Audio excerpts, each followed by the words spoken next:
Welcome to the Slop Farm. Enjoy the video. In this video, I will show you how to make white sauce pasta drawing. First, let's begin by lightly sketching the main elements. Use a light pencil to define the bowl's shape and the pasta's general mass. Think about how the pasta will sit naturally, perhaps with some strands spilling over the edge. This initial step is crucial for establishing a good foundation for your artwork. Now let's focus on the pasta itself.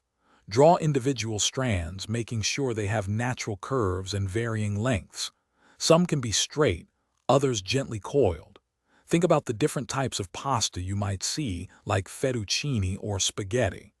Overlap them slightly to give a sense of depth, making your drawing look more three-dimensional and appealing. Next, we'll add the delicious white sauce. Use soft, flowing lines to show how the sauce coats the pasta. Imagine its creamy texture and how it might pool slightly in the bowl. You can add subtle highlights where light hits the sauce and gentle shadows to give it volume. This helps to convey the rich, smooth consistency of a classic white sauce. For our final touches, let's add some garnishes.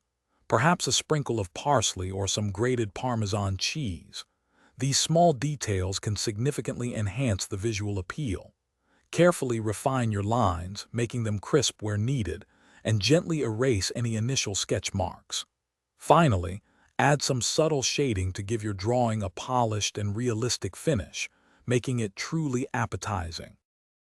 Thanks for watching. Consider subscribing if we helped you today.